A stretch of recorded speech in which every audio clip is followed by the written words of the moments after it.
ကဘာကြီးကလက်မခံပြစ်ပယ်ထားပေမဲ့စိတ်ကူးရင်ကဘာထဲမှာရှင်သန်နေကြတဲ့လူတွေရှိနေပါသေးတယ်။မြန်မာနိုင်ငံရဲ့ထိပ်တန်းတစ်ယောက်ဖြစ်တဲ့မေသူကြုံတွေ့ခဲ့ရတဲ့အဖြစ်အပျက်ကြောင့်ရန်ကုန်မြို့တစ်ခုလုံးတုန်လှုပ်သွားခဲ့ပါတယ်။ကျမမြန်မာတစ်ယောက်ဖြစ်ရတာကိုရှက်မိတယ်လို့သူမပြောခဲ့ပါတယ်။လွန်ခဲ့တဲ့တစ်လလောက်ကအထိသူမဟာအခုလိုလူစားမျိုးလုံးဝမဟုတ်ခဲ့ပါဘူး။ဂျပန်လိုယဉ်ကျေးမှုမရှိတဲ့နိုင်ငံကနိုင်ငံကြီးတွေကိုအတုခိုးနေတာပဲလို့တောင်ပြောခဲ့ပူးတာပါ။ဒါပေမဲ့တန်းတစ်စိတ်ရှိတဲ့သူမရဲ့ယုံကြည်မှုအပြည့်နဲ့ပြောခဲ့တဲ့စကားတွေဟာ48နာရီအတွင်းမှာလုံးဝပြောင်းပြန်ဖြစ်သွားခဲ့ပါတယ်။ဥရောပမှာသူမကယုံကြည်မှုရှိနဲ့မြန်မာနိုင်ငံကူးလက်မှတ်ကိုထောက်ပြလိုက်တဲ့အခါလေဆိပ်မှာ9နာရီကြာအောင်ထိန်းသိမ်းခံခဲ့ရပါတယ်။တကယ်ထိတ်လန့်စရာကအဲ့ဒီနောက်မှာလာတာပါဂျပန်ကလာတာပါလို့လိန်ပြောလိုက်တဲ့အခါမှာတော့ပြင်စလက်ဆန်ဆန်အရာအလုံးကပြောင်းလဲသွားခဲ့ပါတယ်။အဲ့ဒီနောက်မှာတော့သူမဟာမြန်မာတစ်ယောက်ဖြစ်ရတာကိုရှက်မိလာပါတော့တယ်။တကယ်တော့သူမဘာတွေကြုံတွေ့ခဲ့ရတာလဲ။ရန်ကုန်အပြည်ပြည်ဆိုင်ရာလေဆိပ်ရဲ့ VIP ထဲမှာပါ။ကျမဟာကြီးမားတဲ့မှန်ပြတင်းပေါက်ကြီးရဲ့ဒီဖက်ချမ်းကလေရင်ပြေးလန်းကိုကြည့်ရင်ရှာပင်တင့်ငုံတောက်လိုက်တယ်။မမေသူရှင်လေရင်ပေါ်တက်ဖို့အချိန်ကြပါပြီ။ဝန်တန်းရဲ့ရင်ကြီးတဲ့အတန်ကြောင့်ကျမနဲ့ကြည့်လိုက်တယ်။မြန်မာပြည်မှာကျမကိုမသိတဲ့သူတော်ရှားပါတယ်။ကျမရဲ့က18တန်းရှိတယ်။တခါထွေးရည်ရောင်အားအကောင်းဆုံးစံချိန်တင်ခဲ့တဲ့အဲ့ဒါကျမမေသူပါပဲ။အခုစားလွှင့်လို့ရမလားရပါတယ်ရှင်။ကျမတို့အတွက်လဲကုန်ယူစရာပါ။စမတ်ဖုန်းကိုကောက်ကန်လိုက်တာနဲ့တပြိုင်နက်လူပေါင်း9သန်းဝင်ကြည့်လာကြတယ်။အားလုံးပဲမင်္ဂလာပါရှင်မေသူအခုဥရောပကိုခရီးစတော့မှာပါ။ဒီနေ့မေသူဦးထားတာကပြန်ဆောင်ဥရသည့်အသစ်လေးပါ။ဒီအိတ်ကတော့တွေ့ကတဖွဲတက်လာပါတော့တယ်။မအရန်လာတယ်ဥရောပကိုသိမ်းပိုက်လိုက်ပါ။မကိုအားချပြီးအိတ်ဝင်လိုက်ပြီ။ကျမကယုံကြည်မှုအပြည့်နဲ့ပြုံးပြီးကင်မရာကိုလှည့်လိုက်တယ်။ဝန်တန်းတွေကကျမအတွက်တီးတဲ့ပြင်ဆင်ပေးထားတဲ့တစ်တီးပိုင်းက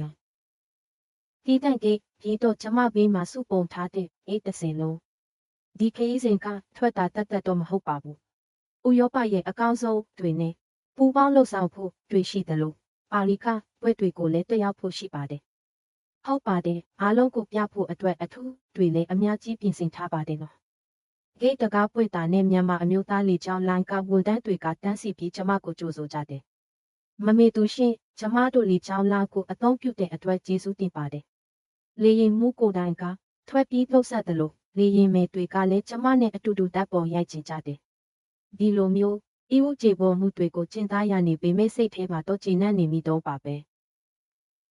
ထိုင်ကောင်းမှနေရယူပြီးကိုပြန်ဖွင့်လိုက်တယ်။အားလုံးပဲမြင်ကြလားဒါပါ။ထိုင်ကောင်းကအိယာလိုလုံးဝပြောင်းလို့ရတယ်လို့စားဖို့မှုချက်ပြုတ်တဲ့အစားတွေကိုလည်း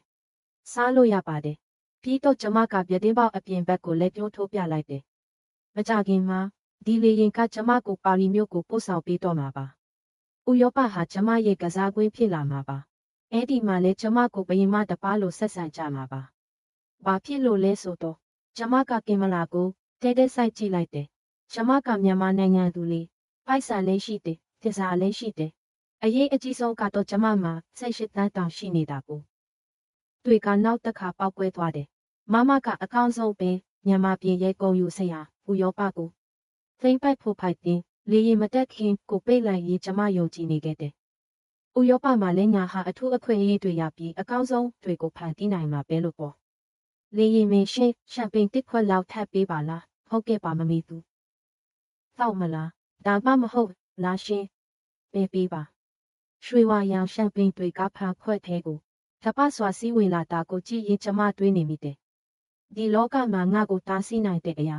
ဘာမှမရှိဘူးလို့ပေါ့။ပိုက်ဆိုင်နာမည်သစ္စာအာဏာကျမမှာအရာအလုံးပိုင်ဆိုင်ထားပြီးသားပဲ။လေရင်ကပြေးလန်းပေါ်စတင်ပြေးဆွဲသွားခဲ့တယ်။မြန်မာပြည်ကနေဥရောပကို17နာရီကြာပြန်တမ်းမဲ့ခရီးအဲ့ဒီခရီးကကျမဘဝရဲ့အကြီးမားဆုံးအချိုးအကွေတစ်ခုဖြစ်လာလိမ့်မယ်လို့လုံးဝမတွေးခဲ့မိပါဘူး။အိမ်မပြောခင်မှာနောက်ဆုံးတစ်ခုတင်လိုက်တယ်။ဥရောပကြီးငါလာပြီအစင်သင့်ပင်လားတွေ့ထောင်ချီတက်လာတာကိုကြည့်ပြီးမျက်လုံးမိတ်လိုက်တယ်။ပါရီရောက်ရင်အရင်ဆုံးရှာဇီလမ်းမကြီးပေါ်လမ်းလျှောက်ရင်းတွေ့မယ်ဆိုတဲ့အတွေးနဲ့ရင်ခုန်နေခဲ့တယ်။ဒါပေမဲ့ဆက်ပြီးနာရီကြာပြီးတဲ့နောက်နေစိတ်မှာကျမကိုစောင့်ကြိုနေခဲ့တာကကျမစိတ်ကူးထဲကလို့ကြိုးစုံမှုမျိုးတော့မဟုတ်ခဲ့ပါဘူး။နေစိတ်ကိုရောက်တဲ့အထိကျမကစိတ်လှုပ်ရှားနေတော့ပါပဲ 17နာရီကြာလေရင်ခရီးစဉ်အတွင်းမှာကားထဲမှာပါလီကခန်းနာတဲ့အစီအစဉ်တွေနဲ့ပြည့်နေခဲ့တာကိုဒါပေမဲ့လူဝင်မှုကြီးကြပ်ရေးကောင်တာရှေ့ကိုရောက်တဲ့အချိန်မှာတော့အခြေအနေကတစ်မျိုးဖြစ်နေတာကိုသတိထားမိလိုက်တယ်ကျမရှိကခရီးတွေကမြန်မြန်ဆန်ဆန်ဖြတ်သွားကြပေမဲ့ကျမအထက်ရောက်တော့စစ်စစ်ရဲ့အရာရှိရဲ့မျက်နှာကတင်းမာသွားတယ်လူကျမကတုတ်ဆက်လိုက်တယ်စစ်စစ်ရဲ့အရာရှိကပြန်မဖြေပဲကျမရဲ့ကိုယူလိုက်တယ်အစေးရမြန်မာနိုင်ငံကုလက်မဲသူကပထမစာမျက်နှာကိုလာပြီးကွန်ပျူတာမျက်နှာပြင်နဲ့ကိုတစ်တဲ့စီကြည့်နေတယ်ခရီးသွားရတဲ့ရည်ရွယ်ချက်ကပါလေလို့သူကအင်္ဂလိပ်လိုမိတယ်အလေအပိုက်ပါပြီးတော့လေးရှိပါတယ်ပါလေကျမကပါတွေ့နေရှိလို့ပါသူကကျမစကားကိုဖြတ်ပြီးသူ့လုပ်ဖို့ကင်ဖက်ကိုနားခေါ်လိုက်တယ်သူတို့တယောက်ပြင်သစ်လိုတခုခုပြောပြီးကျမကိုပြန်ကြည့်တယ်ဟိုဘက်မှာသွားဆောင်နေပါဖင်းဘာဖြစ်လို့လဲကျမအပြင်လိုနေလို့ပါဟိုဘက်ကိုသွားပါအခုချက်ချင်းကျမကနားမလည်နိုင်ပဲသူပြုံပြတဲ့နေရာကိုသွားလိုက်တယ်ဒါပေမဲ့အဲ့ဒီအချိန်မှာဘေးကစစ်ဆေးရေးကောင်တာကိုကြည့်ပြီးအော်သွားတယ်ဂျပန်လူမျိုးလို့ထင်ရတယ်အမျိုးသမီးငယ်တစ်ယောက်ကစစ်ဆေးမှုခံယူနေပေမဲ့အခြေအနေကလုံးဝကွာခြားနေတယ်မင်္ဂလာပါပါရီကိုပထမဆုံးအကြိမ်လားလို့စစ်ဆေးရေးအရာရှိကအင်္ဂလိပ်လိုဖော်ရွေစွာအရင်မေးနေတယ်ဟုတ်ကဲ့ပထမဆုံးပါပဲပျော်ရွှင်စရာအချိန်လေးဖြစ်ပါစေလို့ပြောပြီးဆိုပြီးပြင်သေးလို့ထုတ်ဆက်လိုက်တယ်တန်စိတ်သုံးဟူဒါပါပဲ3မိနစ်တောင်မကြလိုက်ဘူးကျမမယုံနိုင်ခဲ့ဘူးကျမကဒီမှာစောင့်နေတာ15မိနစ်တောင်ရှိနေပြီမမေတူလားယူနီဖောင်းဝတ်ထားတဲ့ဝန်ထမ်းတစ်ယောက်ကကျမစီလျှောက်လာတယ်ထပ်ပြီးစစ်ဆေးစရာတွေရှိလို့ပါဒီဘက်ကိုလိုက်ခဲ့ပါကျမကိုတီးတဲ့အခန်းတစ်ခုစီခေါ်သွားတယ်တင်းနေတဲ့အခန်းထဲမှာဇပွဲတစ်လုံးနဲ့ထိုင်ကုန်အနေငယ်ပဲရှိတယ်ဖိုတယ်ပုတ်ကင်လှုပ်ထားတဲ့အထောက်အထားရှိလားဟုတ်ဒီမှာပါဘိုင်ထဲကငွေလက်ကြံရှင်တန်ကောဒါလည်းဒီမှာပါအပြန်လေရင်လက်မှတ်ကောဒါလည်းပါတယ်ဒါပေမဲ့ပါဖြစ်လို့လဲရှင်တွေနဲ့ရှိတယ်လို့ပြောတယ်နော်ဖိတ်စာရှိလားကျမကနေလက်ခံရရှိထားတဲ့ဖိတ်စာအလုံးကိုပြလိုက်တယ်ဒါပေမဲ့သူကတရားမျက်လုံးနဲ့ကြည့်နေတော့ပဲတကယ်ပဲဒီတွေကခမ ्या ကိုဖိတ်တယ်ဆိုတာဘယ်လိုသက်တည်ပြမလဲကျမကမြန်မာပြည်မှာနာမည်ကြီးတဲ့လို့ပြောပြီးပြီလေ18တန်းတောင်ရှိတာခမ ्या မြန်မာပြည်မှာနာမည်ကြီးတာမကြီးတာဒီမှာအရေးမကြီးဘူးသူ့ရဲ့အေးဆက်ဆက်စကားကြောင့်ကျမခန္ဓာကိုယ်တစ်ခုလုံးတောင့်တင်းသွားတယ်ဒီနာရီကုန်သွားတယ်အလားတူမိကုန်းတွေကိုအချိန်ချင်းထပ်မင်းနေတယ်ဘာလို့လာတာလဲဘယ်လောက်ကြာမှလဲ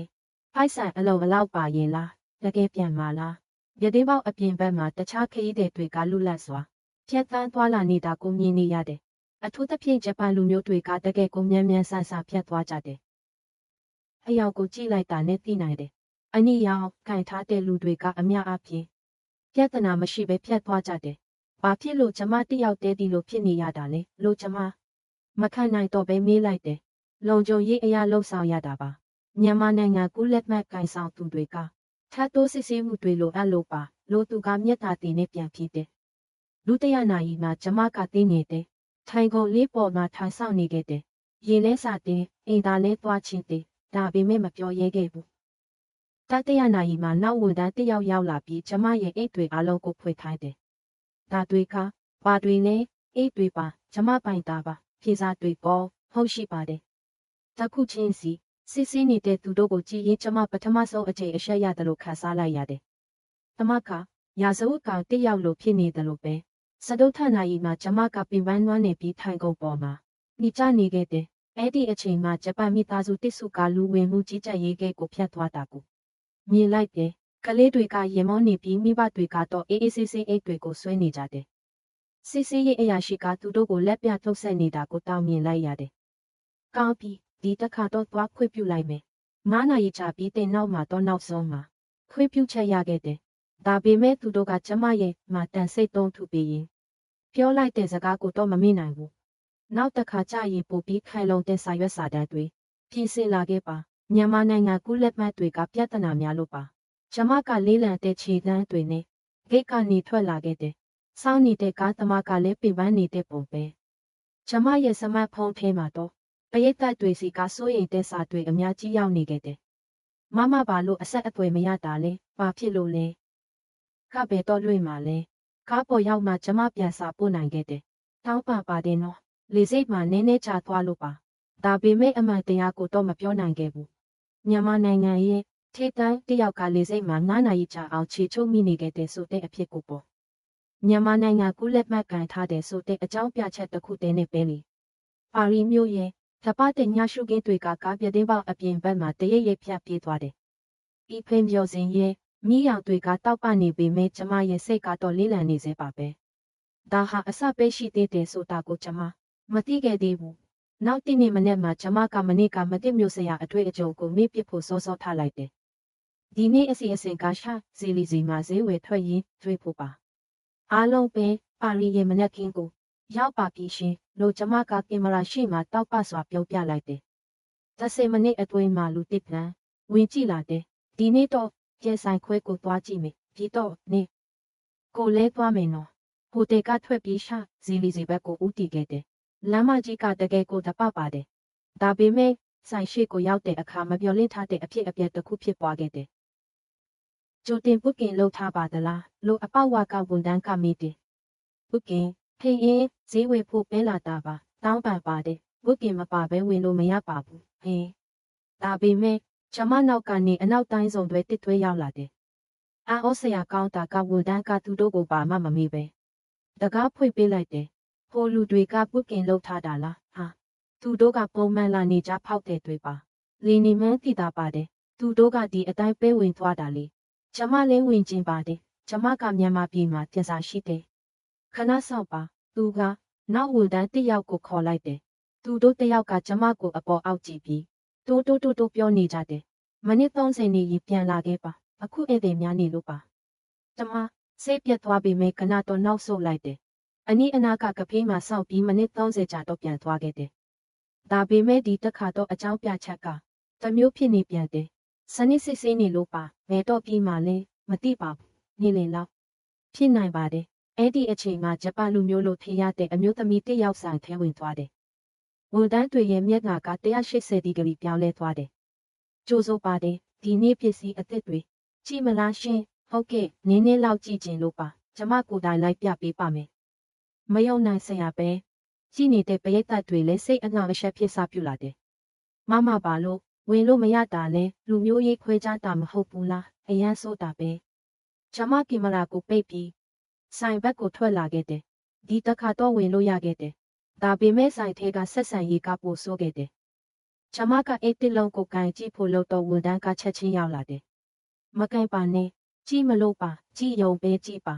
တခြားဧည့်သည်တွေကတော့လွတ်လပ်စွာပစ္စည်းတွေကိုခိုင်ထွယ်ကြည့်ရှုနေကြတာပဲဒါအပြင်ကျမပဲသွားအဲ့ဒီဝန်တန်းကအရေးလိုလိုက်နေတယ်တိတိတသာကိုစောင့်ကြည့်နေတာပါ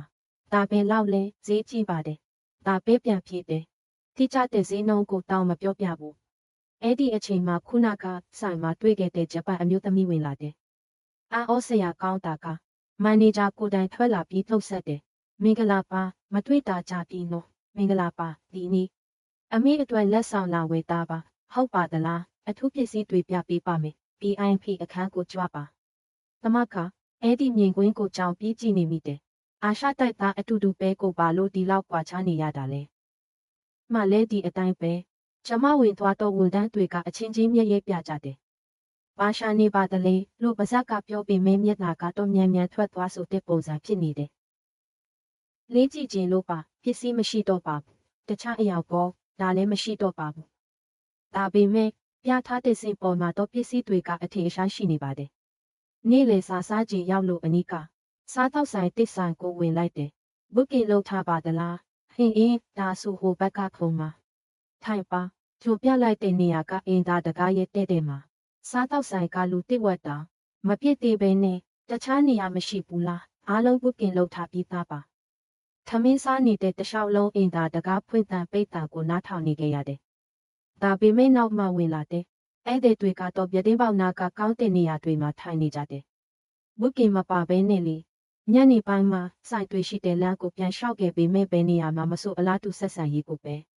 ကြုံခဲ့ရတယ်လျက်လူရှုခံရတာစောင့်ကြည့်ခံရတာခွဲခြားဆက်ဆံခံရတာညနေဆောင်တော့ကျမပင်ပန်းလွမ်းနေပြီးဟိုတယ်ကိုပြန်ရောက်လာတယ်မှန်ထဲမှာပင်ပန်းနေတဲ့မျက်နှာကိုတွေ့လိုက်ရတယ် မြန်မာပြည်မှာဆိုပဲသွားပြီး IP လို့ဆက်ဆံခံခဲ့ရပေမဲ့ဒီမှာတော့တကူတစ်ယောက်လို့ဆက်ဆံခံနေရတယ်။ပရိသတ်တွေအတွက်ဗီဒီယိုရိုက်ဖို့စူးစမ်းပေမဲ့ပါပြောရမှန်းမသိခဲ့ဘူး။ဒီနေ့ဈေးဝယ်ခဲ့ပါတယ်။ပါရီကလှပါတယ်။အတင်းလို့ယူထားတဲ့အပြုံးကမပြင်းနိုင်ဘူး။အဲ့ဒီညမှာကျမပထမဆုံးအကြိမ်တွေ့မိတယ်။ဟာမြန်မာတစ်ယောက်ဖြစ်နေတာကဒီလောက်ရှက်စရာကောင်းတဲ့ကိစ္စလားလို့။ဒါပေမဲ့ချက်ချင်းပဲခေါင်းခါလိုက်တယ်။ငါပါအမားလုပ်ခဲ့လို့လဲ။ဈေးဝယ်ဖို့ပဲလာခဲ့တာလေမနဲ့ပြန်တော့ဒီလိုမဟုတ်တော့ပါဘူးလို့ကိုတစ်သိမ့်ခဲ့တယ်ဒါပေမဲ့ဒါဟာမျောလင်းချက်တက်တာဖြစ်ခဲ့ပါတယ်။3 ရက်မြောက်နေ့မှာစိတ်ပြေလက်ပြောက်လူပြတိုက်ကိုသွားဖို့ဆုံးဖြတ်လိုက်တယ်။ယဉ်ကျေးမှုဆိုင်ရာနေရာဆိုရင်ခွဲခြားဆက်ဆံမှုနည်းလောက်မယ်လို့ထင်ခဲ့တာပါ။အဝေဝကိုရောက်တော့တန်းစီနေတဲ့လူတန်းကြီးကရှေ့ပြနေတဲ့ပြီ။ဒါပေမဲ့တန်းစီနေတော့ထူဆန်းတဲ့မြင်ကွင်းတစ်ခုကိုတွေးလိုက်ရတယ်။မြန်မာအဖွဲ့လိုက်ခရီးသွားတွေကအုပ်စုလိုက်ရောက်လာပြီးတန်းစီနေတာကိုဂရုမစိုက်ပဲရှေ့ကိုတိုးဝင်သွားကြတယ်။ငါတို့အရင်ဝင်မယ်လိုအဲလန်းညွန်ကမြန်မာလိုအော်ဟစ်ရင်းလူတွေကိုတုံးတိုက်ပြီးဝင်သွားတယ်။ပြင်သစ်လူမျိုးတွေရဲ့မျက်နှာတွေကရှုံ့မဲ့သွားတယ်။ဟိုမြန်မာတွေကတော့လုတ်ပြန်ပြီးတကယ်ပဲအမှုအကျင့်မရှိကြဘူး။ကျမမျက်နှာတစ်ခုလုံးပူထူသွားတယ်။မြန်မာလူမျိုးအတူတူအတော်ထဲအသွင်းခံရပြီးအပြောခံနေရတယ်လို့ခံစားလိုက်ရတယ်။နောက်ဆုံးဝင်ခွင့်ရတဲ့အထက်ရောက်တော့လုံခြုံရေးစစ်ဆေးတဲ့နေရာမှာဝန်ထမ်းကကျမကိုတီးတန့်ခေါ်လိုက်တယ်။အေးဖွင့်ပါဟင်းအေးအားလုံးကိုဖွင့်ပြပါကျမရှိနေနောက်ကဖြတ်သွားတဲ့လူတွေက X စစ်ဆေးမှုလေးပဲလုပ်ခဲ့ရပေမဲ့ကျမကတော့အေးတစ်လုံးချင်းစီဖွင့်ပြခဲ့ရတယ်။ဒါကပါလေကင်မရာပါကျမကမို့လို့ပါဓာတ်ပေါ်ရိုက်ခွင့်မရှိဘူးနော်သိတယ်မလားဟုတ်ကဲ့သိပါတယ်။10 မိနစ်ကြာစစ်ဆေးပြီးတဲ့နောက်မှာတော့နောက်ဆုံးမှဝင်ခွင့်ရခဲ့တယ်။ပြတိုက်အတွင်းကတကယ်ကိုတပပါတယ်။ဒါပေမဲ့ချက်ချင်းပဲနောက်ထပ်ထိလန့်စရာမြင်ကွင်းတစ်ခုကိုမြင်တွေ့ခဲ့ရပြန်တယ်။မိုနာလီဇာပကြီးကားရှိကိုရောက်တော့မြန်မာခရီးသွားတွေကအော်ကြီးဟစ်ကျဲ။စူညံနေကြတယ်။ကင်မရာမိတွေကတစ်ပြက်ပြက်တားမြစ်ထားတဲ့ဆိုင်းဘုတ်ရှိနေပေမဲ့တချို့ကပကြီးကားကိုကထားတဲ့ကြိုးကိုကြော်ဖို့စူးစမ်းနေပြီးတချို့ကတော့အတန်ကျဲနဲ့စူညံနေကြတယ်။ပြတိုက်ဝန်တန်းတွေပြေးလာတယ်။ဓာတ်ပုံမရိုက်ရဘူး။ရက်လိုအင်္ဂလိပ်လိုဟောတယ်။ဒါပေမဲ့မြန်မာခရီးသွားတွေကမကြကျင်ရောက်ဆောင်နေကြတယ်။ရတယ်လိုမြန်မာလိုပြောရင်းဆက်လုပ်နေကြတယ်။သူတို့ဖြတ်သွားပြီးတဲ့နောက်မှာတော့အမိုက်တွေကပနေခဲ့တယ်။မုံခုံတွေရေတန်းဘူးတွေပီကေတောင်းပါတိတယ်တခြားကြည့်ရှုသူတွေရဲ့အကြည့်တွေကစူးစိုက်လာတယ်။ပြီးတော့အဲ့ဒီအကြည့်တွေကကျမစီကိုလည်းရောက်လာတယ်။ကျမလည်းမြန်မာလူမျိုးဖြစ်နေလို့ပဲ။ကျမကတိတ်တဆိတ်ခတ်ခွာကနေပကြီးကားတွေကိုကြည့်ဖို့စူးစမ်းပေမဲ့စိတ်ထဲမှာတော့မအေးချမ်းခဲ့ဘူး။တခြားပြခန်းတစ်ခုကိုရွှေ့သွားပေမဲ့အဲ့ဒီမှာလည်းအလားတူအဖြစ်အပျက်တွေဖြစ်ပျက်နေခဲ့တယ်။မြန်မာခရီးသွားတချို့ကပန်းပူရုပ်တွေကိုခိုင်နေကြတယ်။မကင်ပါနဲ့လို့ဝန်တန်းကအော်ပေမဲ့သူတို့ကရေရင်ဆက်ခိုင်နေကြတယ်။ဓာတ်ပေါ်ရိုက်ပြီးဒီဟာကိုခိုင်ထားတော့ကျမမခံနိုင်တော့ပဲမြန်မာလိုပြောလိုက်တယ်။ရက်လိုက်ပါစီကန်းကိုတော့လိုက်နာရမှာပေါ့။သူတို့ကကျမကိုကြည့်တယ်။ဘာလဲနေလဲမြန်မာပဲကိုပါတွေလာပြောနေတာလေခမားတို့ကြောင့်မြန်မာတစ်မျိုးသားလုံးနာမည်ပြတ်ရတယ်။အေးမဆိုင်ပါနဲ့ငါတို့ကပိုက်ဆံသုံးနေတာပဲ။သူတို့ကကျမစကားကိုလျစ်လျူရှုပြီးဆက်လုပ်နေကြတယ်။နေ့လယ်စာစားကြည့်ပြတိုက်ကကော်ဖီဆိုင်မှာလဲမြန်မာတွေရဲ့အပြုတ်အမူကဒီအတိုင်းပဲအစားအစာတွေယူလာရင်းဖိတ်ချတာအတန်ချေနဲ့စူညံတာခေါအများကြီးကိုနေရာယူထားတာပြင်သစ်အဖွားကြီးတစ်ယောက်ကအသာတိုးနဲ့ပြောလိုက်တယ်။ဟိုမှာကြည့်ဆိုင်ဒါကြောင့်ငါတို့ကမြန်မာတွေကိုမကြိုက်တာအဲ့ဒီစကားကကျမရင်ပတ်ကိုဒါနဲ့ထိုးသလိုခန်းစားလိုက်ရတယ်။ညနေပိုင်းအမတ်တရားပစ္စည်းဆိုင်ကိုဝင်တော့အဲ့ဒီမှာလဲပြဿနာဖြစ်ပြန်တယ်။မြန်မာခရီးသွားတစ်ယောက်ကပစ္စည်းတစ်ခုကိုလွတ်ချပြီးခွဲလိုက်ပေမဲ့ဒီအတိုင်းထွက်သွားဖို့လုပ်နေတယ်။တောင်းပန်ပါတယ်ဒီဟာကိုခွဲလိုက်တယ်မလားလို့ဆိုင်ဝန်တန်းကနားတာပေမဲ့သူကမသိချင်းရောက်ဆောင်ပြီးထွက်သွားခဲ့တယ်။ဆိုင်ဝန်တန်းကတက်ပြင်းချလိုက်တယ်။နေ့တိုင်းဒီလိုပါပဲ။မြန်မာတွေကြောင့်ကျမတို့စီကန်းတွေကိုတဖြည်းဖြည်းတင်းကျပ်လာရတယ်။အဲ့ဒီအချိန်မှာဂျပန်မိသားစုတစ်စုဝင်လာတယ်။ကလေးတွေကပြေးလွှားဖို့လုပ်တော့မိဘတွေကချက်ချင်းထားလိုက်တယ်။တိတ်နီဒီနေရာကပြတိုက်နော်ပစ္စည်းတွေကြည့်တဲ့အခါလဲတတိထားပြီးကန်ထွဲတယ်။ပိုက်ဆံရှိတဲ့အခါလဲတန်းစီပြီးစောင့်နေကြတယ်။ဆိုင်ဝန်တန်းရဲ့မျက်နှာကပြုံးရွှေလာတယ်။ဂျပန်လူမျိုးတွေကအမြဲတမ်းအမှုအကျင့်ကောင်းကြတယ်နော်ကျေးဇူးတင်ပါတယ်။ကျမကအဲ့ဒီကွာခြားမှုကိုရှင်းရှင်းလင်းလင်းမြင်လိုက်ရတယ်။အာရှတိုက်သားအတူတူပဲကိုအပြုတ်အမှုတွေကဒီလောက်တောင်ကွာခြားနေပါလား။ပြတိုက်ကနေထွက်လာရင်ကျမနဲ့စဉ်းစားနေမိတယ် မြန်မာတွေခွဲခြားဆက်ဆံခံရတာမှာအကြောင်းရင်းရှိနေတာပဲငါတို့ရဲ့အပြုအမူတွေကငါတို့ရဲ့ပုံရိပ်ကိုတည်ဆောက်နေတာပဲအဲ့ဒီညဟိုတယ်မှာကျမအချိန်အတော်ကြာမှတခုဖွင့်လိုက်တယ်အားလုံးပဲဒီနေ့လူပြတိုက်ကိုသွားခဲ့တယ်ဒါပေမဲ့ဘာပြောရမှန်းမသိခဲ့ဘူးကိုယ်နိုင်ငံသားတွေရဲ့ရှက်စရာကောင်းတဲ့အပြုအမူတွေကိုပြောပြရမလားဒါမှမဟုတ်ဒီအတိုင်းပဲကြော်သွားရမလားနောက်ဆုံးမှာတော့ပြတိုက်ကလာတယ်လို့ပဲပြောပြီးအဆုံးသတ်လိုက်တယ်ဒါပေမဲ့စိတ်ထဲမှာတော့မချစ်တင်တဲ့ခံစားချက်တွေနဲ့ပြည့်နေခဲ့တယ်ငါတို့အရင်မပြောင်းလဲရင်ဒီခွဲခြားဆက်ဆံမှုကဆက်ရှိနေအောင်မှာပဲလို့ခံစားနေမိတယ်ပြီးတော့ကျမအန်တရရှိတဲ့အတွေ့တစ်ခုကိုစတွေးမိလာတယ်ငါသာမြန်မာမဟုတ်ပဲတခြားနိုင်ငံကလူတစ်ယောက်လို့ပြောလိုက်ရင်ဘယ်လိုဖြစ်သွားမလဲစတုထနေ့ညမှာကျမကစိမ့်မြေကန်းနာကနာမည်ကြီးစားတောက်ဆိုင်တစ်စာကိုဘုတ်ကင်လုပ်ဖို့စူးစမ်းခဲ့တယ်ဖုံးဆက်လိုက်တော့ဒီလိုအဖြစ်ပြန်ရခဲ့တယ်တောင်းပန်ပါတယ်ဒီနေ့တော့နေရာပြည့်သွားပါပြီမနေ့ပြန်လဲဘုတ်ကင်အဖြစ်ပါပဲဒါဆိုဘယ်နေ့မှရနိုင်မှာလဲပြီးနောက်အပတ်လောက်ဆိုရင်တော့ရနိုင်မယ်ထင်တယ်ဖုံးချပြီးကျမစဉ်းစားနေမိတယ်တကယ်ပဲနေရာပြည့်နေတာလားစူးစမ်းကြည့်စိတ်ပေါ်လာတယ်မိနစ်30ကြာပြီးတဲ့နောက်ကျမနောက်တခါဖုံးဆက်လိုက်တယ်ဒီတခါတော့လုံးဝပွဲပြားတဲ့လေတန်နဲ့ပြောလိုက်တယ်ဟဲလို့ဘုတ်ကင်လုပ်ခြင်းလို့ပါဟုတ်ကဲ့ဘယ်နေ့အတွက်လဲရှင်းဒီညရနိုင်မလားဘယ်တယောက်လဲရှင်းတယောက်တည်းပါဘယ်ကနီလာတာပါလဲအဲ့ဒီအချိန်မှာကျမပါဇက်ကအလိုလိုထွက်သွားခဲ့တယ်ဂျပန်ကပါဟာဂျပန်ကလားရှင်းနာရီမှာနေရာရှိပါတယ်နာမည်လေးကျမကြောင်သွားပေမဲ့ချက်ချင်းပဲပြန်ဖြေလိုက်တယ်ဆာတိုမီကီပါဟုတ်ကဲ့ဆာတိုမီကီရှင်းနာရီမှာစောင့်နေပါမယ်ဖုံးချပြီးတဲ့နောက်ကျမ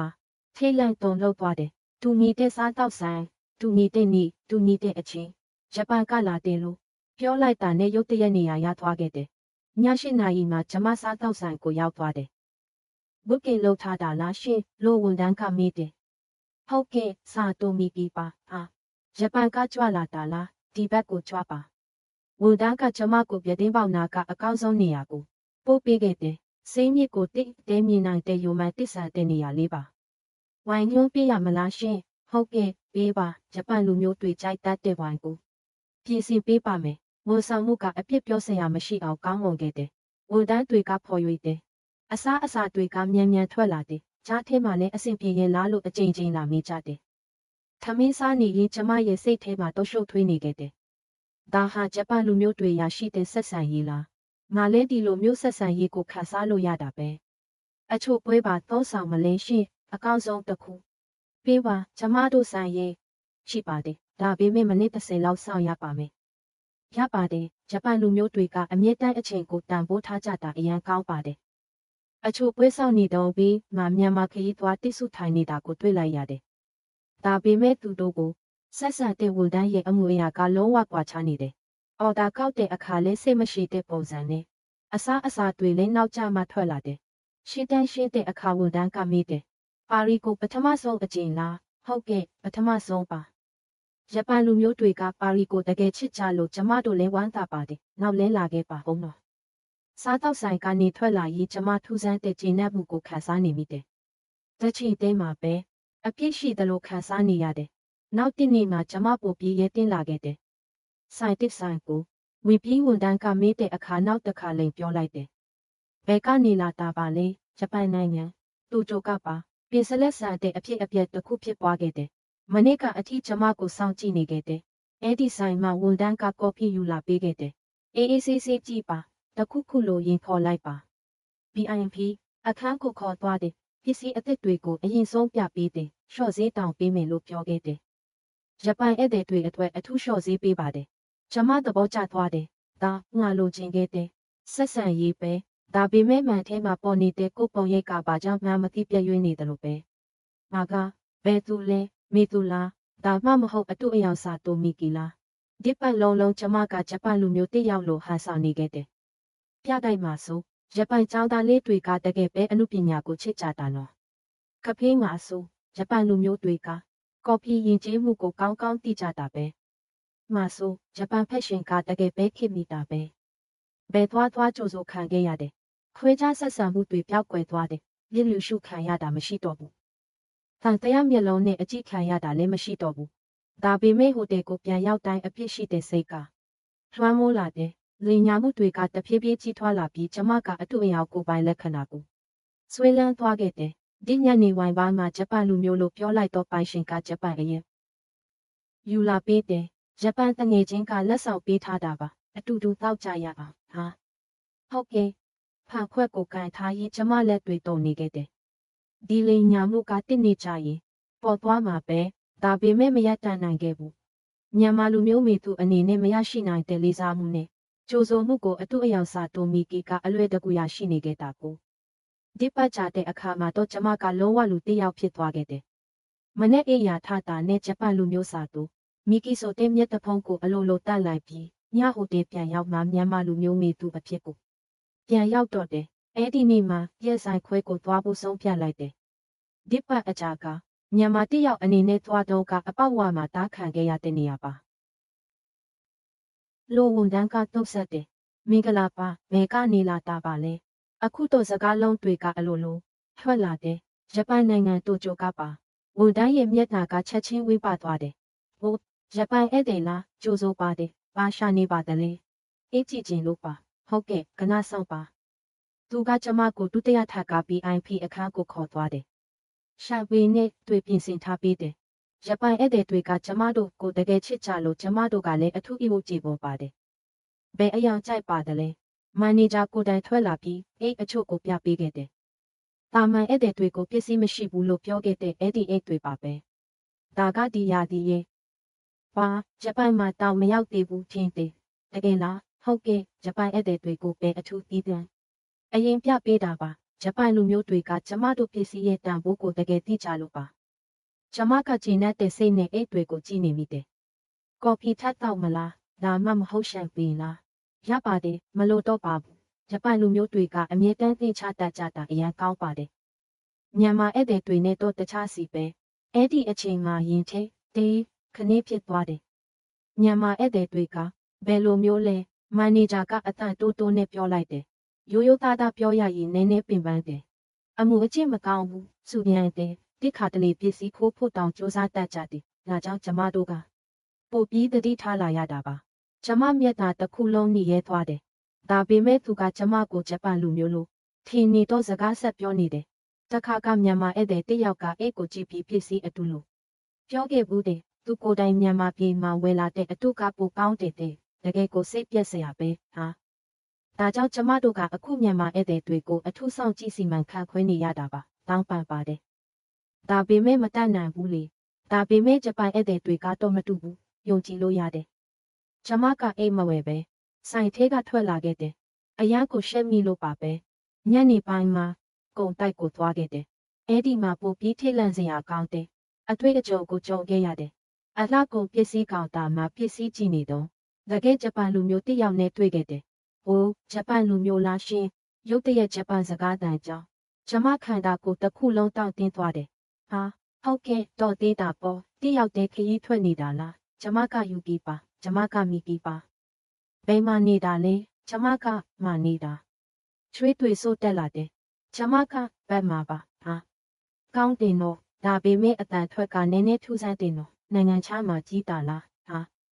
ဟုတ်ကဲ့ငငယ်ကနိုင်ငံခြားမှာနေခဲ့လို့ပါလင်ညာမှုတွေကတစ်ခုပြီးတစ်ခုတိုးလာနေတယ်ယူကီကတန်တရားမရှိဘဲယုံကြည်နေခဲ့တယ်ဒါကြောင့်ကိုဒါပေမဲ့ဒီကဆိုင်ဝန်တန်းတွေဂျပန်လူမျိုးတွေအပေါ်အရန်ဖော်ရွေတယ်နော်ဟုတ်တယ်နော်အစပိုင်းတော့နည်းနည်းအာနာပေမဲ့အခုတော့ကျင့်သားရနေတယ်လို့ပဲဂျပန်ရဲ့ပုံရိပ်ကတကယ်ကောင်းလာတာပဲလို့ခံစားရတယ်သူမရဲ့ကုန်ယူနေတဲ့မျက်နှာကိုကြည့်ပြီးကျမပိုပြီးရှက်မိလာတယ်ဟုတ်တာပဲအဆင်ပြေရင်နောက်မှညစာအတူတူစားကြမလားဂျပန်လူမျိုးနဲ့တွေ့ရတာအရန်ဝမ်းသာလို့ပါကျမချင်းထားတာရှိလို့ပါဒါဆိုဖုန်းနံပါတ်လေးပဲလဲထားကြမလားစမတ်ဖုန်းကပြက်နေလို့ပါယူကီကထူးဆန်းတဲ့မျက်နှာနဲ့ကြည့်ပေမဲ့ထပ်ပြီးတော့မမေ့ခဲ့ဘူးဟုတ်ပါပြီဒါဆိုနောက်တွေ့ရင်ခေါ်လိုက်မယ်နော်ပျော်ရွှင်စရာခရီးဖြစ်ပါစေသူမထွက်သွားပြီးတဲ့နောက်ကျမကအမြန်ကုန်တိုက်ထဲကပြေးထွက်ခဲ့တယ်လမ်းလျှောက်နေရင်မှန်ငယ်တစ်ခုမှပေါ်နေတဲ့ကိုပုံရဲ့ကိုမြင်လိုက်ရတယ်ဂျပန်လူမျိုးလိုဟန်ဆောင်ရေးမပြမပြင်းပြောနေတဲ့ကိုမျက်နှာကအရန်ကိုသနာဆရာကောင်းနေတယ်အဲ့ဒီအချိန်မှာသဘောပေါက်လိုက်တယ်ဒီလိန်ညာမှုကနောက်မလွယ်ကူတော့ဘူးဆိုတာကိုဂျပန်လူမျိုးလိုပြောလိုက်တိုင်းကျမကကိုယ့်ရဲ့ကိုယ်ပိုင်လက္ခဏာကိုညှင်းပယ်နေပြီးမြန်မာလူမျိုးဖြစ်တယ် ကိုအဆက်ခွဲနေတာပဲဒါပေမဲ့နိုထဲမှာနစ်နေတဲ့ပြီမေသူအနေနဲ့မရရှိနိုင်တဲ့ဤဥကျေပေါ်မှုကိုစာတိုမီကီကအလွဲတကူရရှိနေခဲ့တာကိုအဲ့ဒီညကျမဟိုတဲ့အခန်းထဲမှာမို့ခဲ့တယ်ငါကပဲသူလဲပြီးတော့ပဲအချိန်ထိဒီလိန်ညာဘူးကိုဆက်လုပ်နေရမှာလဲနောက်တစ်နေ့ကျမပါဆိုင်နန်းတော်ကိုသွားဖို့ဆုံးဖြတ်လိုက်တယ်ပါရီနဲ့နင်းနေဝေးတော့စေးအေးချမ်းသွားမလားလို့ထင်ခဲ့တာပါဘူတာယုံမှာလက်မှတ်ဝယ်တဲ့အခါလဲအကျင့်ပါနေတဲ့အတိုင်းဂျပန်ကလာတာပါလို့ပြောလိုက်မိတယ်အခုဆိုလိန်ပြောရတာကပိုပြီးတဘာဝကျနေတဲ့ကိုကြောက်လာမိတယ်ဘာဆိုင်ကိုရောက်ပြီးဥယျာဉ်ထဲလမ်းလျှောက်နေတော့ရင်းပြီးတဲ့အသက်တစ်ခုကြားလိုက်ရတယ်ဟိုမီကီလာထဲကြည့်လိုက်တော့မနေ့ကကုံတိုက်မှာတွေ့ခဲ့တဲ့ယူကီဖြစ်နေတယ်ဟာမင်္ဂလာပါတိုက်ဆိုင်လိုက်တာတယောက်တည်းလျှောက်ပတ်ကြည့်နေတာလားဟုတ်ကဲ့ကျမလဲတယောက်တည်းပဲအဆင်ပြေရင်အတူတူလျှောက်ပတ်ကြည့်ကြမလားငင်းလို့မရခဲ့ဘူးကျမတို့အတူတူဥယျာဉ်ထဲလမ်းလျှောက်ခဲ့ကြတယ်ယူကီကတကယ်ကိုဖော်ရွေတဲ့သူပါပါရီခရီးစဉ်ပဲလို့လဲပျော်စရာကောင်းပါတယ်ဒါပေမဲ့တစ်ခါတလေအခက်အခဲတွေလည်းရှိတယ်လူမျိုးရေးခွဲခြားမှုလိုမျိုးပေါ့ဟုတ်တယ်ကျမလည်းအစပိုင်းတော့ကနကြုံရတယ်ဒါပေမဲ့နောက်ပိုင်းတော့ဂျပန်လူမျိုးလို့ပြောလိုက်ရင်ဆက်ဆံရေးကပြောင်းသွားတယ်နော်ထူးဆန်းတယ်နန်းတော်ထဲဝင်တော့ယူကီကမေးတယ်ဒါနဲ့မီကီကတကယ်ပဲနိုင်ငံခြားမှာကြီးတာလားဟုတ်ကဲ့ဘာဖြစ်လို့လဲဘယ်လိုကြီးတမျိုးပဲဂျပန်စကားပြောတာရောအမူအရာရောတလုံးကရင်းလေးခုန်လာတယ်ဂျပန်လူမျိုးမဟုတ်ဘူးလားနောက်ထပ်ဖုံးကွယ်ထားလို့မရတော့ဘူးကျမခေါင်းငုံလိုက်တယ်တောင်းပန်ပါတယ်ကျမကမြန်မာလူမျိုးပါယူကီကအံ့ဩတဲ့မျက်နှာနဲ့ကြည့်တယ်ဘာဖြစ်လို့လင်းရတာလဲမျက်ရည်တွေကျလာတယ်ဘာဆိုင်နန်းတော်ရဲ့ခမ်းနားတဲ့ပန်းတွေထဲမှာသနာဆရာကောင်းတဲ့ကိုပုံရိပ်တွေကအဆုံးမရှိထင်ဟပ်နေခဲ့တယ်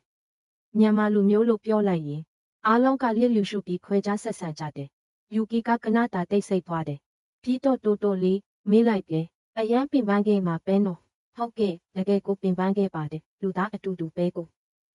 အယောင်မတူတာနဲ့ဘာလို့ဒီလောက်ကွာခြားတဲ့ဆက်ဆံရေးကိုခံရတာလဲကျမတစ်ပတ်အတွင်းကြုံတွေ့ခဲ့ရတဲ့အဖြစ်အပျက်အားလုံးကိုဖွင့်ပြောလိုက်တယ်လေစိတ်မှာ9 နာရီကြာထိမ့်သိမ်းခံရတာဆိုင်တွေမှာခွဲခြားဆက်ဆံခံရတာစားတောက်ဆိုင်မှာအရှက်ရခဲ့တာဒါကြောင့်ဂျပန်လူမျိုးလို့လေပြောလိုက်တာပါအဲ့ဒီလိုပြောလိုက်တော့အရာအားလုံးကပြောင်းလဲသွားတယ်ပင်စလက်ဆန်ဆန်ပဲယူကီကခုံတန်းရတစ်ခုမှထားထားလိုက်တယ်မင်းရဲ့တကယ်နာမည်ကမေသူပါမေသူစိတ်မဆိုးဘူးဆိုရင်တစ်ခုပြောချင်းတယ်တကယ်တော့လောခဲ့တဲ့အတစ်30လောက်ကကျမတို့လဲဒီအတိုင်းပဲဖင်းကျမအမေပြောပြဘူးတယ်80 90ပြည့်တက်တွေတုန်းကဂျပန်လူမျိုးတွေနဲ့ဥရောပမှာလျက်လျူရှုခံခဲ့ရတယ်တဲ့စီးရဲတဲ့နိုင်ငံကနေလာတဲ့စူညံတဲ့အရှိတိုင်းသားတွေတဲ့မယုံနိုင်ခဲ့ဘူးတကယ်လားဟုတ်တယ်မြန်မာလူမျိုးတစ်ယောက်လိုဟန်ဆောင်တဲ့သူတွေတောင်အများကြီးရှိခဲ့တဲ့မေသူလိုပဲလို့ယူကီကဆက်ပြောတယ်ဒါပေမဲ့ကျမတို့ပြောင်းလဲခဲ့ကြတယ်အမှုအကျင့်ကောင်းတွေကိုတည်ယူတဲ့တိတ်ဆိတ်စွာနေထိုင်တတ်အောင်လေ့ကျင့်တယ်တခြားယဉ်ကျေးမှုတွေကိုလေးစားတတ်အောင်သင်ယူခဲ့ကြတယ်ပြီးတော့ကျမတို့နိုင်ငံတိုးတက်လာတာနဲ့အမျှပုံရိပ်တွေလည်းကောင်းမွန်လာခဲ့တာပဲဘယ်လိုမျိုးလဲအချိန်တော့ယူခဲ့ရတယ်တယောက်ချင်းစီကစူးစမ်းခဲ့ကြတာငါတယောက်တည်းနဲ့တော့ဘာမှမထူပါဘူးဆိုတဲ့စိတ်အစားငါစီကနေစမယ်ဆိုတဲ့စိတ်နဲ့ပေါ့ကျမကလူပြတိုင်းမှာမြင်ခဲ့တဲ့မြန်မာခရီးသွားတွေရဲ့ပုံရိပ်ကိုပြန်မြင်ရမိတယ်ကျမတို့လည်းလုံနိုင်ပါမလားဟုတ်ပါတယ်မြန်မာနိုင်ငံလည်းပြောင်းလဲလာမှာပါမိသူလိုလူတွေကသဘောပေါက်ပြီးပြောင်းလဲသွားမယ်ဆိုရင်သိနေကြရင်မြန်မာနိုင်ငံကုလက်မှတ်ကိုလည်းလေးစားတင်နေရောက်လာမှာပါယူကီရဲ့နှွေးထွေးတဲ့တစ်သိမ့်မှုကြောင့်မျက်ရည်တွေမရပ်တန့်နိုင်ခဲ့ဘူးဒါပေမဲ့မိသူဂျပန်လူမျိုးလိုဟန်ဆောင်တာကအန်တရများတယ်ပေါ်သွားရင်ပြဿနာကြီးနိုင်တယ်လို့အရေးအကြီးဆုံးကတော့ကိုညင်းပယ်နေတာပဲအဲ့ဒါကအဝိုင်းနီးဆုံးပဲမှန်ပါတယ်တစ်ပတ်လုံးကျမကမေသူမဟုတ်ပဲစာတိုမီကီအဖြစ်နေထိုင်ရင်ကိုပျောက်ဆုံးနေခဲ့တယ်ရှေ့ဆက်ပဲလို့လုံးမလဲလို့ယူကီကမေးတယ်မေသူအဖြစ်ပြန်နေရမယ်ဘယ်လောက်ပဲပင်ပန်းပါစီဟုတ်တယ်တတိရှိတဲ့ဆုံးဖြတ်ချက်ပဲနေဝင်စပြုနေပြီဘာဆိုင်ရဲ့ရွှေဝါရောင်နန်းတော်ကနေဝင်ရီတရောရောင်နဲ့တပနေတယ်ယူကီတကယ်ကိုကျေးဇူးတင်ပါတယ်မဟုတ်တာကျမကပို့ပြီးတင်ယူလိုက်ရတာပါကျမတို့ပဲလောက်ကံကောင်းတယ်ဆိုတာနဲ့အဲ့ဒီကံကောင်းမှုကအလကားရခဲ့တာမဟုတ်ဘူးဆိုတာကိုပေါ့နန်းတော်ကနေထွက်ခါနီးမှာယူကီကနောက်ဆုံးစကားပြောလိုက်တယ်ဒီသူစူးစမ်းပါပြီးတော့မြန်မာနိုင်ငံပြောင်းလဲဖို့အတွက်မေသူကတင်းနေတဲ့အစပြုမှုတစ်ခုဖြစ်လာပါစီလို့ဆုတောင်းပါတယ်ကျမကောင်းညိတ်လိုက်တယ် အဲဒီညဟိုတယ်ပြန်ရောက်တော့မှကိုကြည့်လိုက်တယ်ဒီပတ်အချာမှာပထမဆုံးအကြိမ်ရေရဲဝံ့ဝံ့ပြောလိုက်တယ်ငါကမီသူမြန်မာလူမျိုးမီသူပဲပါရီကနေလန်ဒါကိုခရီးဆက်ခဲ့တယ်ဒီတခါတော့လေမပြောဘဲမြန်မာလူမျိုးမီသူအနေနဲ့သွားဖို့ဆုံးဖြတ်ခဲ့တယ်လေစိတ်ရဲ့လူဝင်မှုကြီးကြပ်ရေးမှာထင်ထားတဲ့အတိုင်းပဲနောက်တခါဒီတဲ့အခန်းကိုခေါ်သွားခြင်းခံခဲ့ရတယ်ဒါပေမဲ့ဒီတခါတော့တည်ငြိမ်နေခဲ့တယ်ခရီးသွားရတယ်ရည်ရွယ်ချက်ကပါလေလိုစစ်စစ်ရေးအရာရှိကအင်္ဂလိပ်လိုမိတယ်အလင်အပတ်ပါဘယ်လောက်ကြာမှလဲ3ရက်ပါ7နာရီကြာဆောင်ဆိုင်ပြီးတင်နောက်ဝင်ခွင့်ရခဲ့တယ်အရင်ကကျမသာဆိုရင်ဒေါသထွက်နေလောက်ပြီဒါပေမဲ့အခုတော့လက်ခံနိုင်ခဲ့တယ်ဒါဟာလက်တွေ့အရှိတရားပဲလေနောက်တစ်နေ့ဗြိတိရှပြတိုက်ကိုသွားခဲ့တယ်အဲ့ဒီမှာနောက်တစ်ခါထိတ်လန့်စရာမြင်ကွင်းတစ်ခုကိုတွေ့ခဲ့ရပြန်တယ်မြန်မာအဖွဲ့လိုက်ခရီးသွားတွေကရှေးဟောင်းအီဂျစ်ပြခန်းမှာစူညံနေကြတယ်ဒါကိုကိုင်းကြည့်စမ်းအစ်စ်လားမသိဘူးညံ့ညံ့တက်ပေါ်ရိုက်အတော်ကြီးတစ်ယောက်ကပုံကိုဖွေးဖို့စူးစမ်းနေခဲ့တယ်ရက်လိုက်ပါလို့ကျမကမြန်မာလိုអော်လိုက်တယ်ဘာလဲနေကအဲ့ဒီလိုမလုပ်ရပါဘူးဒါဟာလူသားမျိုးနွယ်ရဲ့အမွေအနှစ်ပါလူငယ်ကဘာမှမသိပဲလားပြောမနေနဲ့အဲ့ဒီအချိန်မှာပြတိုက်ဝန်တန်းတွေပြေးလာတယ်ဟိုမြန်မာတွေကတော့လုတ်ပြန်ပြီတကယ်ကိုစိတ်ပြတ်တယ်လို့ဝန်တန်းတစ်ယောက်ကအင်္ဂလိပ်လိုညှင်းညူလိုက်တယ်တောင်းပန်ပါတယ်ကျမရှင်းပြပါမယ်သမကအင်္ဂလိပ်လိုပြောလိုက်တော့ဝန်တန်းကအံ့ဩသွားတယ်ခမည်းလဲမြန်မာလားဟုတ်ကဲ့တကယ်ကိုတောင်းပန်ပါတယ်ကျမသူတို့ကိုရှင်းပြပါမယ်ကျမကခရီးသွားတွေစီသွားပြီးတည်ငြိမ်စွာရှင်းပြခဲ့တယ်ဒီပစ္စည်းကတစ်ထောင်ချီတက်တန်းရှိနေပါပြီကျမတို့ကလက်နဲ့ကင်လိုက်ရင်ပျက်စီးသွားနိုင်ပါတယ်ကျမတို့ရဲ့မျိုးဆက်တွေကြီးနိုင်ဖို့အခုကျမတို့ကထိန်းသိမ်းရပါမယ်ဒါပေမဲ့ကြည့်ဖို့လာတာလေကြည့်တာကမျက်လုံးနဲ့ကြည့်ရတာပါခရီးသွားအလုံးကကင်လိုက်မယ်ဆိုရင်ဒီပစ္စည်းကကြံနေပါအောင်မလားတချို့ကသဘောတူစပြုလာတယ်ပြီးတော့ကျမတို့ကြောင့်မြန်မာတစ်မျိုးသားလုံးနာမည်ပြတ်ရပါတယ်ကျမတို့တယောက်ချင်းစီရဲ့အပြုအမူတွေကမြန်မာနိုင်ငံရဲ့ပေါ်ရိပ်ကိုတိဆောက်နေတာပါလူငယ်အမျိုးသမီးတစ်ယောက်ကပြောလိုက်တယ်ဟုတ်တယ်ငါလည်းရှက်မိတယ်နေ့လယ်စာစားကြည့်ပြတိုက်ကကော်ဖီဆိုင်မှာဂျပန်မိသားစုတစ်စုကိုနောက်တစ်ခါတွေ့လိုက်ရတယ်ကလေးတွေကပြေးသွားဖို့လို့တော်မိဘတွေကချက်ချင်းတားလိုက်တယ်ပြတိုက်မှာတိတ်တိတ်နေရတယ်လေဘာဖြစ်လို့လဲ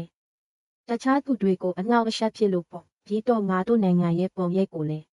ထဲစင်းစားရမယ်လေကလေးတွေကလိန်လိန်မာမာနားထောင်ကြတယ်ဘီကမြန်မာမိသားစုကတော့မတူဘူးကလေးကအော်ဟစ်ပြေးသွားနေပေမဲ့မိဘတွေကထုထားခဲ့တယ်ဝန်တန်းကလာပြီးတိတ်တိတ်နေပြီးဖို့ပြောပေမဲ့အဖေဖြစ်သူကဒေါသထွက်လာတယ်ကလေးကနီးနီးပြေးတာနဲ့ပါဖြစ်လဲငါတို့ကပိုက်စာပေးပြီးလာတာနော်ကျမမခံနိုင်တော့ပဲသွားပြောလိုက်တယ်တောင်းပန်ပါတယ်ဒီနေရာကအများပြည်သူနဲ့ဆိုင်တဲ့နေရာပါတခြားသူတွေကိုထဲစင်းစားပေးရပါမယ်နေနဲ့ပါဆိုင်လဲကျမလည်းမြန်မာလူမျိုးပါဒါကြောင့်ပိုပြီးရှက်မိတာပါကျမတို့ကြောင့်တခြားမြန်မာတွေလည်းအငေါ့အရှက်ဖြစ်ရပါတယ်အမေဖြစ်သူကပြောလိုက်တယ်ဒါပေမဲ့ကလေးဆိုတာကမဟုတ်ပါဘူးပညာပေးမှုနဲ့ဆိုင်ပါတယ်ဂျပန်ကလေးတွေကိုကြည့်ပါမိဘကတင်ပေးလို့လိုက်နာတာမဟုတ်ဘူးလားကျမစကားကြောင့်မြန်မာတချို့ကခေါင်းညိတ်ကြတယ်ညနေပိုင်းကိုသွားကြည့်တော့နောက်တစ်ခါမြန်မာခရီးသွားတွေရဲ့အပြုအမူကိုတွေ့လိုက်ရတယ်တန်တာပေါ်မှာဆေးလေးတောက်ပြီးအမိုက်ပြစ်နေကြတယ်ဖြတ်သွားတဲ့အင်္ဂလိပ်အဘိုးကြီးတစ်ယောက်ကစိတ်ပြတ်တဲ့အတန်နဲ့ပြောလိုက်တယ်မြန်မာတွေကတကယ်ပဲယဉ်ကျေးမှုမရှိဘူးရင်ထဲနာကျင်သွားတယ်ဒါပေမဲ့ပြန်မပြောနိုင်ခဲ့ဘူး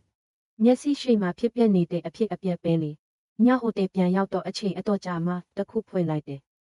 အားလုံးပဲဒီနေ့တော့ရိုးရိုးသားသားစကားတခုပြောချင်ပါတယ်လူတိတန်းကတပြိုင်နက်ဝင်ကြည့်လာတယ်ခုရောပကိုလာပြီးအများကြီးခံစားလိုက်ရတယ်ကျမတို့ဘာလို့ခွဲခြားဆက်ဆံခံရတာလဲဘာလို့လစ်လျူရှုခံရတာလဲ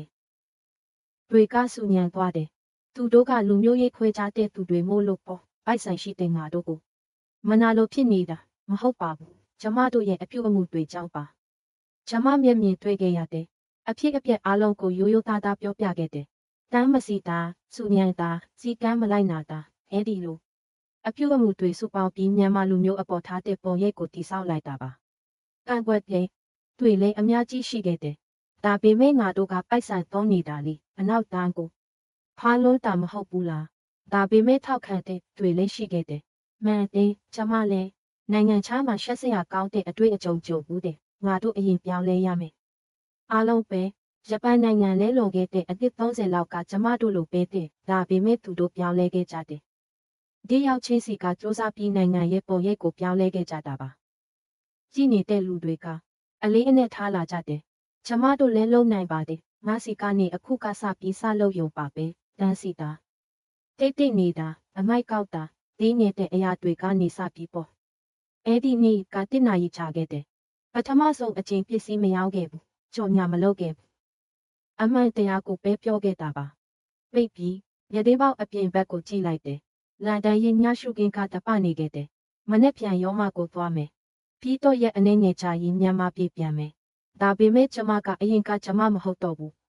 ဥရောပခရီးစဉ်ရဲ့နောက်ဆုံးမြို့ရောမမြို့လေစိတ်မှာအပြန်လေရင်ကိုဆောင်ရင်ကျမတွေးဖို့ပြင်ဆင်ခဲ့တယ်ဒီတစ်ခါတော့အရင်ကနဲ့မတူတဲ့ပုံစံမျိုးနဲ့ပါခန္ဓာတဲ့ပစ္စည်းတွေမပါဘူးမိကအထူးကြီးမလိမ့်ထားဘူးအားလုံးပဲမင်္ဂလာပါမိသူပါတပြိုင်နက်လူပေါင်း9တန်းဝင်ကြည့်လာတယ်ဒီနေ့ဝန်ခံစရာတစ်ခုရှိပါတယ်တွေကမိကုန်းတွေနဲ့ပြည့်သွားတယ်တစ်ပတ်ကြာဥရောပခရီးစဉ်ပြီးဆုံးသွားပါပြီဒါပေမဲ့အားလုံးကိုပြခဲ့တဲ့ခန္ဓာတဲ့ပုံရိပ်တွေကအားလုံးတော့မဟုတ်ခဲ့ပါဘူးအသက်ကိုပြင်းပြင်းရှူလိုက်တယ်အခုအားလုံးကိုဖွင့်ပြောရမယ့်အချိန်ရောက်ပြီတကယ်တော့ကျမဂျပန်လူမျိုးတစ်ယောက်လိုဟန်ဆောင်ခဲ့ပါတယ်တွေကရပ်တန့်သွားတယ်ပြီးတော့ချက်ချင်းပဲပောက်ကွဲသွားတယ်ဘာဖြစ်လို့လဲလိန်ခဲ့တာလားဟုတ်ကဲ့လိန်ခဲ့ပါတယ်မြန်မာလူမျိုးလို့ပြောရင်ခွဲခြားဆက်ဆံခံရပြီမြစ်လူရှုခံရလို့ဂျပန်လူမျိုးလို့ပြောခဲ့တာပါမျက်ရည်တွေကျဆပြူလာတယ်လေစိတ်မှာ9နာရီကြာအောင်ထိမ့်သိမ်းခံခဲ့ရတယ်ဆိုင်တွေမှာတခိုးလိုဆက်ဆံခံခဲ့ရတယ်စားတောက်ဆိုင်မှာအင်တာဘေးကခုံမှာထိုင်ခဲ့ရတယ်လေကြောင်းထဲမှာစိုးနေလာတယ်ဒါပေမဲ့ဂျပန်ကလာတာပါလို့ပြောလိုက်တော့အရာအလုံးကပြောင်းလဲသွားခဲ့တယ် VIP လို့ဆက်ဆံခံရတယ်ဖော်ရွေတဲ့ဝန်ဆောင်မှုတွေရခဲ့တယ်လေးစားမှုတွေရခဲ့တယ်ကြည့်ရှုသူတွေရဲ့တုံ့ပြန်မှုကတစ်ပေါင်းကွဲသွားတယ်မမကဘာလို့ဒီလိုလိန်ရတာလဲရှက်စရာကောင်းတယ်ဒါပေမဲ့ခန်းစားချက်ကိုနားလည်ပါတယ်ငါသာဆိုရင်လည်းဒီလိုလုံးမိမှာပဲအားလုံးပဲကျမသဘောပေါက်လိုက်တယ်ကျမတို့ခွဲခြားဆက်ဆံခံရတဲ့အကြောင်းရင်းကိုကျမကကင်မရာကိုထဲထဲစိုက်ကြည့်လိုက်တယ်လူပြတိုင်းမှာမြင်ခဲ့တယ်မြန်မာခရီးသွားတွေကတန်းစီမဆောင်ပဲဝင်တာဗကြီးကားတွေကိုကိုင်းတာအမိုက်ပစ်တာဒီတိရှပြတိုင်းမှာလည်းမြင်ခဲ့တယ်အတန်ချင်းချင်းနဲ့အော်ဟစ်ပြီးစီကမ်းမလိုက်နာတာအဲ့ဒါကျမတို့ပဲလူတချို့ပဲဖြစ်မှာပါတချို့မဟုတ်ပါဘူးကျမလည်းအဲ့ဒီလိုပါပဲမြန်မာပြည်မှာတာမန်လို့ထင်ခဲ့တဲ့အပြုအမူတွေကတခြားနိုင်ငံမှာတော့ရိုင်းဆိုင်တဲ့အပြုအမူတွေဖြစ်နေခဲ့တာပါတွေကဇက်တိုက်တက်လာနေတယ်ဒါပေမဲ့ကိုအထင်သေးလို့တာမဟုတ်ဘူးလားငါတို့ကဒီလောက်ဆိုးလို့လားစိုးတာမဟုတ်ပါဘူးထင်ယူရမှာပါဂျပန်နိုင်ငံလဲလော်ခဲ့တဲ့အနှစ်30ကကျမတို့လိုပဲတဲ့ဂျပန်လူမျိုးလိုဟာဆောင်ခဲ့ရတဲ့အချင်းတွေတောင်ရှိခဲ့တဲ့ဒါပေမဲ့သူတို့ပြောင်းလဲခဲ့ကြတယ်ခဏရက်ပြီးဆက်ပြောလိုက်တယ်ဘာဆိုင်မှာဂျပန်တငယ်ချင်းတယောက်ရခဲ့တယ်ကျမမြန်မာလူမျိုးဆိုတာပေါ်သွားခဲ့တယ်ရှက်မိတယ်ဒါပေမဲ့အဲ့ဒီတငယ်ချင်းကပြောခဲ့တယ်တယောက်ချင်းစီကပြောင်းလဲရင်နိုင်ငံရဲ့ပုံရိပ်လည်းပြောင်းလဲလာမယ်တဲ့ကင်မရာမှာမျက်ရည်တွေစီးကျနေတဲ့ကျမမျက်နှာကအတိုင်းသားပေါ်နေခဲ့တယ်ကျမတို့ရဲ့ကတကယ်ကိုပေါ်ပါခဲ့တယ်အလေးချိန်မဟုတ်ဘူးယုံကြည်မှုကဘာကြီးကကျမတို့ကိုမြင်တဲ့အမြင်အဲ့ဒါတွေကဒီထဲမှာပါဝင်နေခဲ့တာမမငိုပါနဲ့ကျမတို့ပြောင်းလဲရမယ်ငါစီကနေစမယ်အားပေးတဲ့တွေတိုးလာခဲ့တယ်ကျမအခုတစားရှိတဲ့လူတစ်ယောက်အနေနဲ့တာဝန်ယူစိတ်ခံစားနေရပါတယ်စိတ်ရှိတန်းကကျမကိုကြည့်နေကြတယ်အရင်ကကျမကပစ္စည်းရောင်းဖို့ပဲအာရုံစိုက်ခဲ့တယ်ဒါပေမဲ့နောက်ပိုင်းတော့ပြောင်းလဲတော့မှာပါလေစိတ်ကကြီးညာတန်ကြားလိုက်ရတယ်မကြခင်လေးရင်ပေါ်တက်ရတော့မှာပါနောက်ဆုံးပြောချင်တာတစ်ခုရှိပါတယ်ကျမတို့ပြောင်းလဲရပါမယ်တန်းစီတာတိတ်နေတာအမိုက်ပုံထဲပစ်တာတခြားယဉ်ကျေးမှုတွေကိုလေးစားတာဒါတွေကအခြေခံတွေပဲမဟုတ်ဘူးလားဟုတ်ကဲ့အခြေခံတွေပါဒါပေမဲ့အဲ့ဒီအခြေခံတွေကိုမလုံနိုင်ကြသေးဘူးအခြေခံကနေပြန်စရပါမယ်ကင်မရာကိုမြောက်ပြီးလေစိတ်ကိုပြလိုက်တယ်ကြည့်ပါအခုဒီလေစိတ်မှာတောင်မြန်မာတွေပဲစူညံနေကြတယ်လားလက်တွေ့ပါပဲအဝေးကနေမြန်မာအဖွဲ့လိုက်ခရီးသွားတွေရဲ့အတန်းကျဲကျဲကိုကြားနေရတယ်ကျမတို့ကအထူးအခွင့်အရေးကိုလိုချင်နေတာမဟုတ်ပါဘူးလူသားတစ်ယောက်အနေနဲ့လေးစားမှုခံချင်တာပါအဲ့ဒီအတွက်ကျမတို့ကလည်းတခြားသူတွေကိုလေးစားရပါမယ်လေရင်ပေါ်တက်တဲ့ဂိတ်ကိုရှောက်သွားရင်နောက်ဆုံးစကားပြောလိုက်တယ်အားလုံးပဲကျမအခုမြန်မာပြည်ကိုပြန်တော့မှာပါဒါပေမဲ့အရင်ကမေးသူမဟုတ်တော့ပါဘူးပို့ပြီးတာဝန်ယူစိတ်ရှိတယ် ဖြစ်လာမှာပါအတူတကွပြောင်းလဲကြရအောင်မြန်မာလူမျိုးရဲ့ပုံရိပ်ကိုအတူတူပါပဲကျမတို့ပြောင်းလဲကြမယ်တွေကအားပေးစကားတွေနဲ့ပြည့်သွားတယ်ပြီးတော့နောက်တစ်ခါဘယ်တော့မှတခြားနိုင်ငံကလူတစ်ယောက်လိုဟန်ဆောင်မှာမဟုတ်တော့ပါဘူးမြန်မာလူမျိုးမိသူအနေနဲ့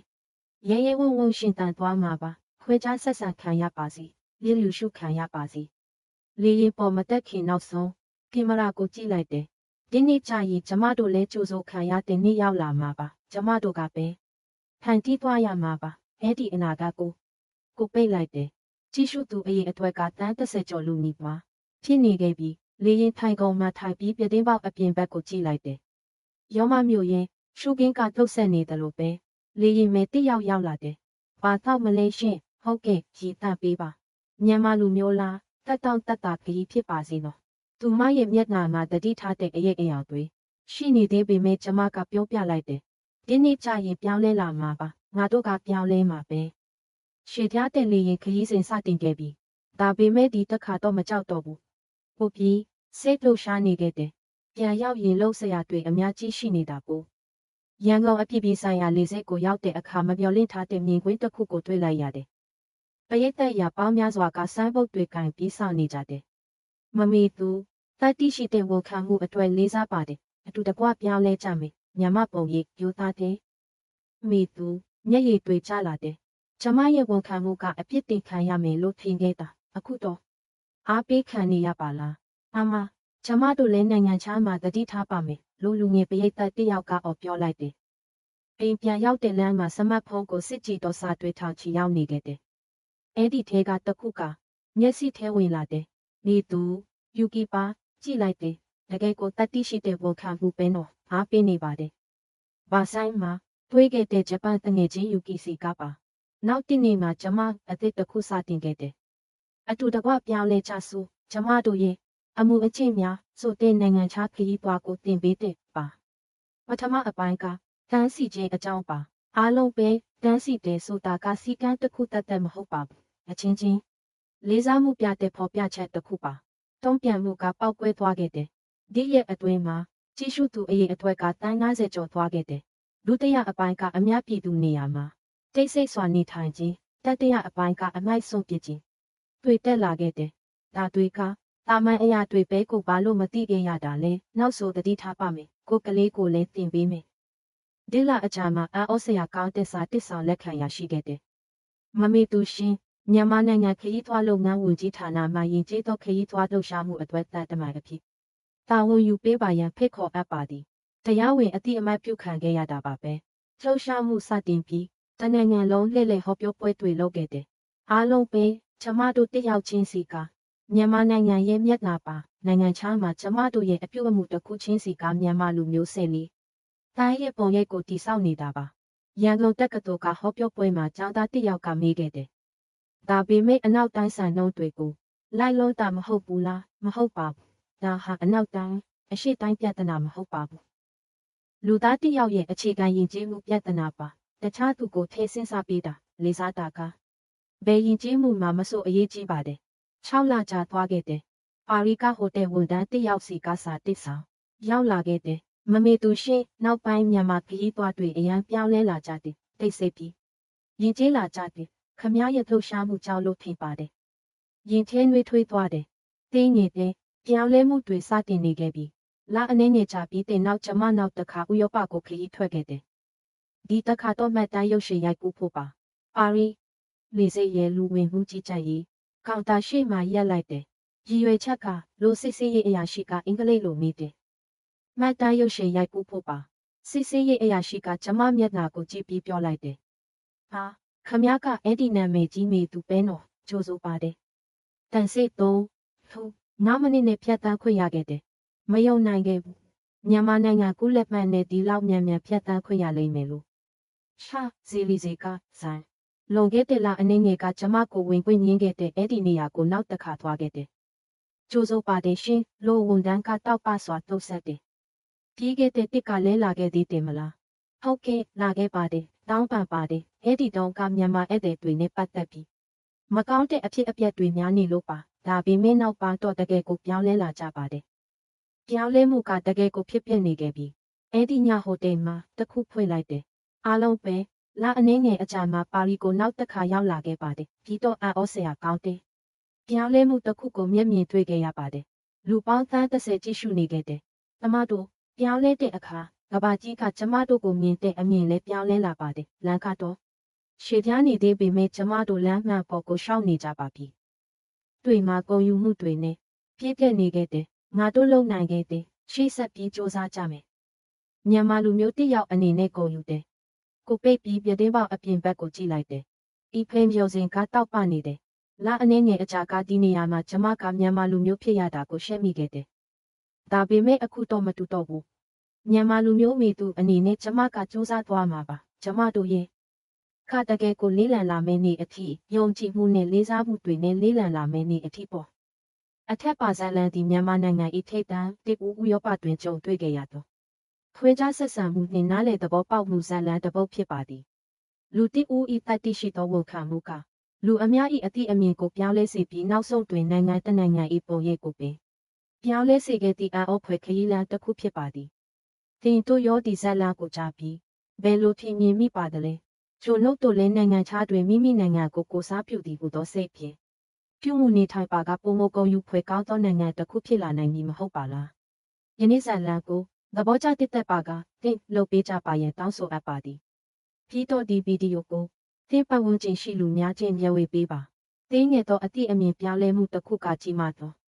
ပြောင်းလဲမှုများကိုဖြစ်ပေါ်စေနိုင်သောကြောင့်ဖြစ်ပါသည်နောက်တစ်ကြီးပုံမစိတ်ဝင်စားဖွယ်ကောင်းသောဇာလန်ဖြင့်ပြန်လဲဆုံတွေ့ကြပါစို့ကျေးဇူးတင်ပါသည်